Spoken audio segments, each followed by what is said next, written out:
পারবো না, আগাম তো বলা উচিত না, কারণ আগাম বলে মানুষ বিভ্রান্ত হবেন। সেই জন্য আমি তথ্য অভিযোগটা যদি যে অভিযোগ দেওয়া হয়েছে সেটা খতিয়ে দেখা হচ্ছে এবং সেই অনুযায়ী রিটার্নিং অফিসার ব্যবস্থা নেবেন বা প্রযোজ্য। এখন পর্যন্ত নির্বাচন পরিস্থিতি, আমি নিজে ব্যক্তিগতভাবে দুটা সেন্টারে গেছিলাম, গভর্নমেন্ট ল্যাবরেটরি স্কুলে, আপনার এই নিউ মার্কেটের পাশে, ঢাকা কলেজের পাশে, আর আরেকটা হচ্ছে আপনার আজিমপুরে। ওখানে আমি তো সমস্যা দেখি নাই, বরং ওনারা যেটা বললেন যে দুপুরে একটু কি বলে ফ্লোটা কম ছিল, এখন আমরা যখন ফিরে আসি তখন দেখলাম যে ফ্লো বাড়ছে। তো এটা বোধহয় সাধারণ একটা বিষয়, প্যাটার্ন। তো আমরা এর বাইরে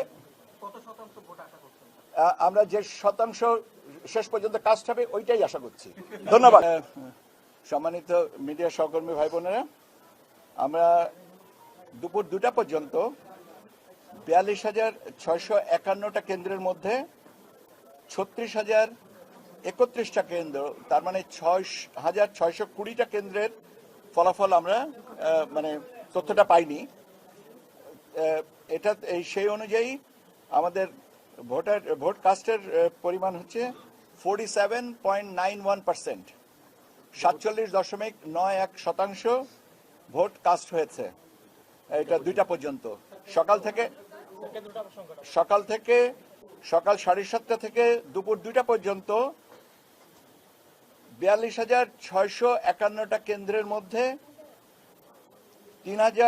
36,031টা কেন্দ্রে 47.91% ভোট কাস্ট হয়েছে।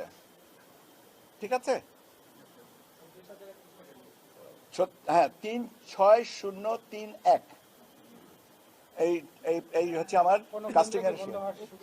এখান কেন্দ্র বন্ধ হওয়ার সুযোগ আছে কিনা হতে পারে। অভিযোগ আছে, অভিযোগের কারণে যদি অভিযোগ প্রমাণিত হয়, কারণ আমরা তো এখানে বসে তথ্য না নিয়ে বলতে পারবো না, আগাম তো বলা উচিত না, কারণ আগাম বলে মানুষ বিভ্রান্ত হবেন। সেই জন্য আমি তথ্য অভিযোগটা যদি যে অভিযোগ দেওয়া হয়েছে সেটা খতিয়ে দেখা হচ্ছে এবং সেই অনুযায়ী রিটার্নিং অফিসার ব্যবস্থা নেবেন বা প্রযোজ্য। এখন পর্যন্ত নির্বাচন পরিস্থিতি, আমি নিজে ব্যক্তিগতভাবে দুটা সেন্টারে গেছিলাম, গভর্নমেন্ট ল্যাবরেটরি স্কুলে, আপনার এই নিউ মার্কেটের পাশে, ঢাকা কলেজের পাশে, আর আরেকটা হচ্ছে আপনার আজিমপুরে।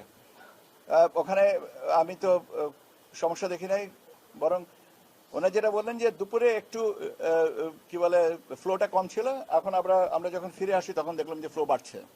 তো এটা বোধহয় সাধারণ একটা বিষয়, প্যাটার্ন। তো আমরা এর বাইরে আমরা যে শতাংশ শেষ পর্যন্ত কাস্ট হবে ওইটাই আশা করছি।